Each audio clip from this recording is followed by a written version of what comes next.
पिताजी, मैंने फैसला कर लिया है। मैं सीमा भाभी का साथ दूंगी। अदालत में उनके पक्ष में गवाही दूंगी। ममता की घोषणा से पूरे घर में सन्नाटा खिंच गया। बड़े भैया की मृत्यु पर मातम पुरसी करने आए रिश्तेदारों पर बिजली सी गिरी थी। अम्मा कपाल पर हाथ मार विलाप कर उठी। पिताजी की आंखों से अंगारे बरस रहे थे। पिछले 2 दिनों से अपना कमरा बंद किए पड़ी ममता अचानक दरवाज़ा खोल बाहर आ खड़ी हुई थी। ये बात मुंह से निकालने के पहले तू मर क्यों नहीं गई? सगे भाई की हत्यारिन का साथ देगी? इसी दिन के लिए बड़ा किया था तुझे। न्याय और अन्याय की समझ देने के लिए आपकी आभारी हूँ पिताजी। कुछ देर ठंडे दिमाग से सोचिए। उनकी जगह आपकी बेटी होती तब भी क्या आप ऐसा ही सोचते? बेशरम कहीं की, बाप के सामने ऐसी बातें करते तेरी जीभ नहीं जलती? दूर हो जा मेरी आंखों के सामने से, वरना। आवेश में पिताजी हांफने लगे थे। रिश्ते के चाचा जी ने उन्हें संभाला था। शीला काकी ने ममता को हाथ से पकड़कर जबरन पीछे खींच पिताजी के सामने से हटा दिया था। देखती नहीं माँ बाप का क्या हाल है। जवान बेटे की मौत का सदमा लगा है उन्हें। वो बेटा जिंदा ही कब था? काकी, तुम ही तो कहा करती थी काश महेश हमेशा को सो जाता। ममता की आंखें भर आई थी। वो बात ठीक है ममता, पर माँ बाप के लिए संतान कैसी भी हो, ममता तो उमड़ेगी ही। ऐसी बातें करके उनका दिल दुखाने से क्या फायदा बेटी? सीमा भाभी भी तो किसी की बेटी ही है काकी। अरे उस अभागिन के माँ बाप होते तो क्या इस नरक में उसे झोंकते? तू क्या समझती है मुझे उस पर तरस नहीं आ रहा? पर इस वक्त कुछ कहना ठीक नहीं। ठीक क्यों नहीं है काकी? पिछले 2 दिनों से भाभी पुलिस कस्टडी में है। उनके साथ ना जाने क्या हो रहा होगा और हम सब इस साजिश में शामिल हैं। ममता सचमुच रो पड़ी थी। मैं तेरी बात समझती हूँ बिटिया। उस अभागिन के अपने चाचा भी तो उसे हत्यारिन कह अपना पीछा छुड़ा गए। ना जाने क्या क्या सहना है उसकी किस्मत में। भगवान दुश्मन को भी ऐसी तकदीर ना दे। काकी ने आंचल से आंसू पोंछ डाले थे। कुर्सी पर ढाल पड़ी ममता की आंखों से आंसू बह रहे थे। सारी बातें बार बार याद आ रही थी। बड़े भैया की शादी के बाद से उनके कामों का दायित्व सीमा भाभी को सौंप माँ निश्चिंत हो गई थी। पति को नहलाने धुलाने से लेकर कपड़े पहनाना, खाना खिलाना पत्नी का ही कर्तव्य है। ये बात माँ ने उन्हें अच्छी तरह समझा दी थी। माँ उन्हें 2 बार स्वयं सिद्धा पिक्चर दिखा लाई थी। बार बार समझाती, पत्नी के प्यार और त्याग से पति ठीक हो सकता है।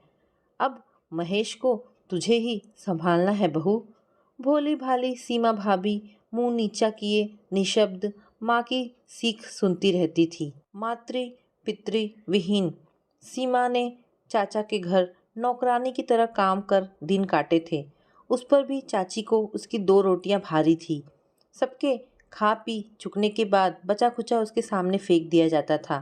माँ पिता एक साथ रेल दुर्घटना में उसे अनाथ बना चाचा के सहारे छोड़ चले गए थे। तब वह 5वीं कक्षा में पढ़ती थी। बस वही मेधावी सीमा की शिक्षा को विराम लग गया था।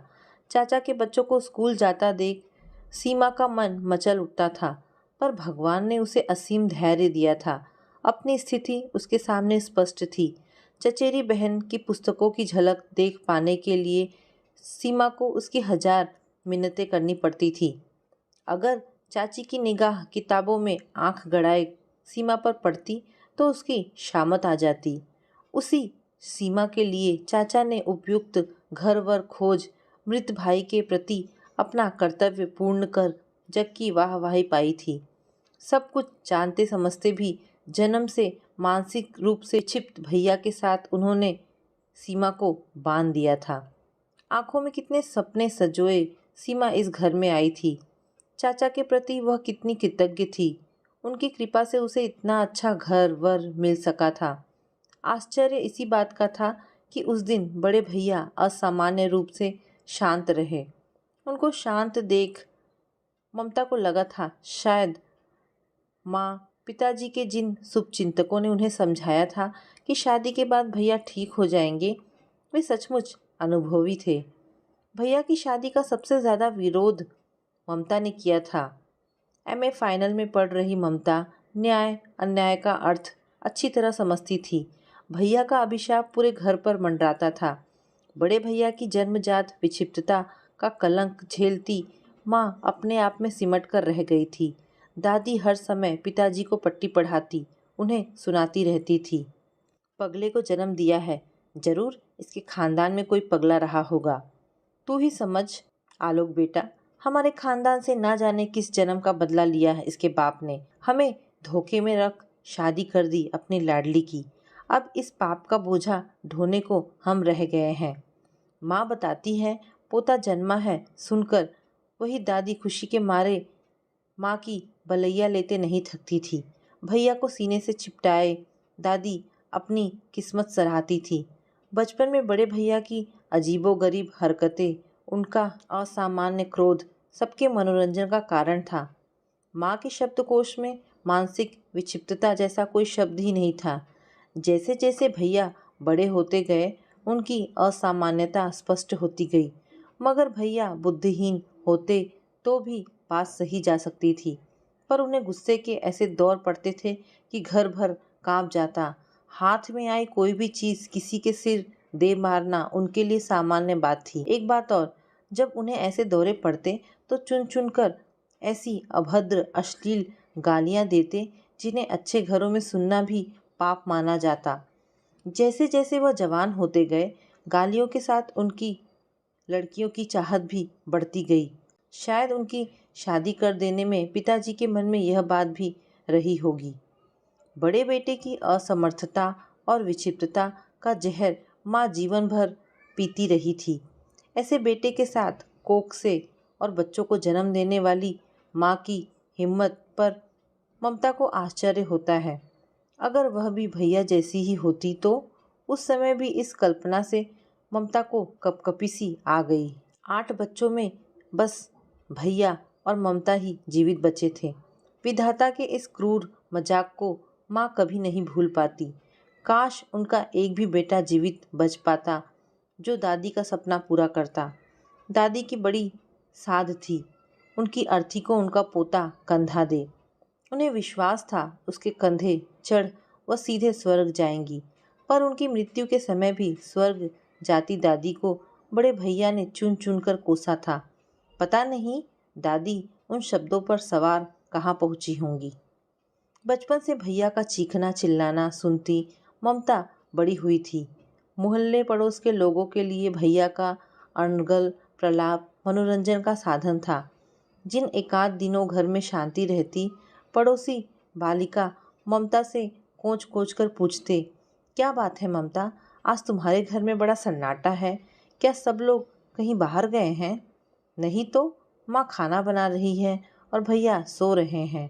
प्राय दौरे के बाद भैया 2-1 दिन गहरी नींद सोया करते थे। अच्छा, शायद उन्हें डॉक्टर ने सोने की सुई दी होगी। सुई क्यों देंगे, भैया तो अपने आप सोए हैं। भोली ममता उनके अधरों की व्यंग्य भरी मुस्कान का अर्थ नहीं समझ पाती थी।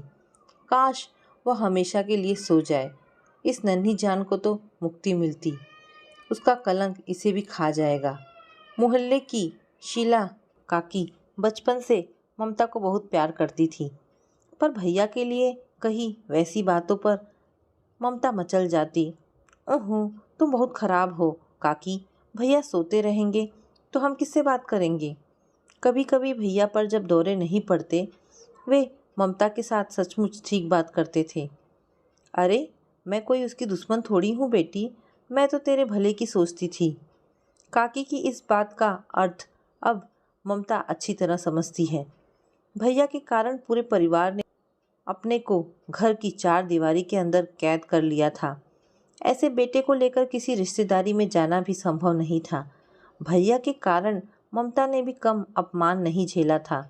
साथ की सहेलियां जब भी उससे पराजित होती तो पगले की बहन पगली कहकर उससे अपनी पराजय का पूरा मूल्य चुका लेती।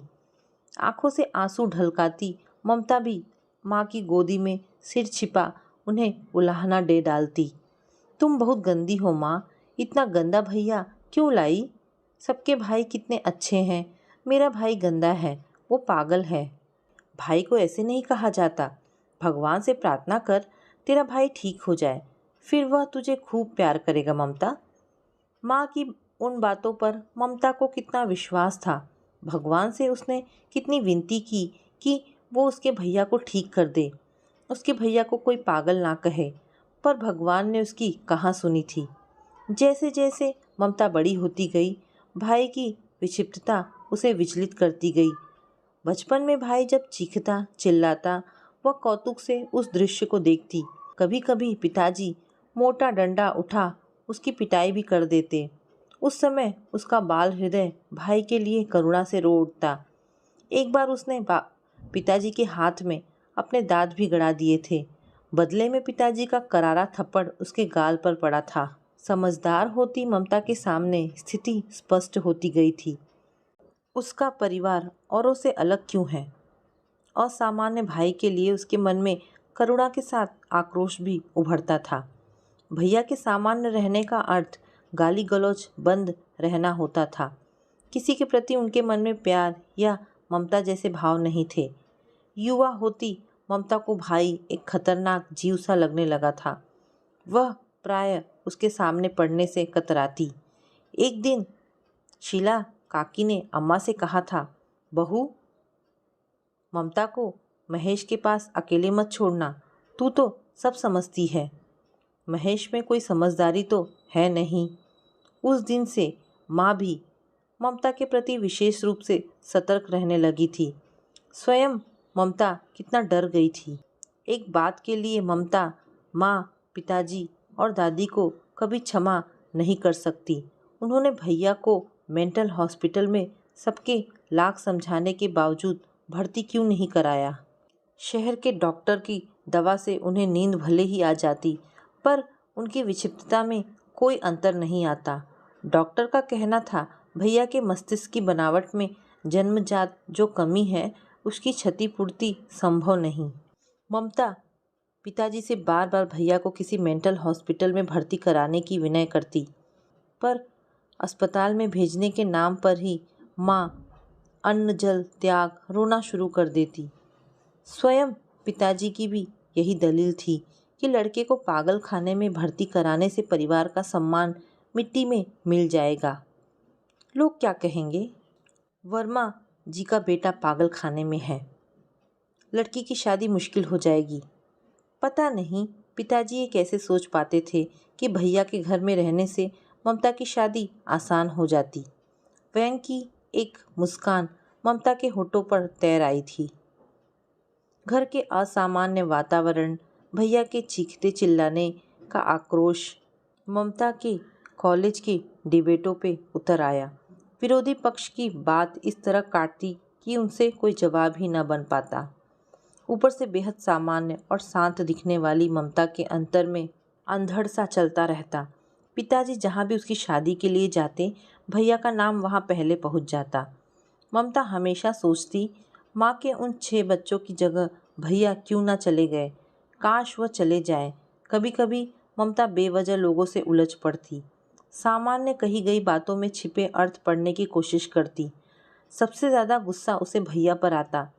स्वयं असामान्य होते हुए भी वह तो सामान्य जीवन जी रहे थे और सामान्य ममता असामान्य जीवन जीने को विवश थी। अनजाने ही ममता अपने आप में कई कॉम्प्लेक्स डेवलप कर बैठी थी। अगर कभी किसी लड़के ने ममता की ओर मित्रता का हाथ बढ़ाया, ममता ने उसे झिड़क दिया। दोस्तों में सिर्फ माया ही उसके निकट आ सकी थी।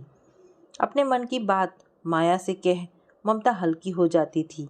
बीए के बाद ममता ने एमए में दाखिला ले लिया और माया उसी शहर में नौकरी कर रही थी। माया के पिता के स्वर्गवास के बाद उसके बड़े भाई ने घर को संभाला था। अब माया भाई के हाथ मजबूत करने को दृढ़ प्रतिज्ञा थी। अपनी शादी की बात उसने भुला दी थी। जब तक बिना दहेज कोई शादी का प्रस्ताव नहीं आता, मैं विवाह नहीं करूँगी। भैया ने इस लायक बनाया, यही क्या कम है ममता? अब उन पर और बोझ डालना ठीक नहीं है। कितनी बार ममता सोचती, काश उसके भैया भी माया के भैया जैसे होते। दृढ़ निश्चय के साथ आंसू पोंछ ममता उठ खड़ी हुई थी।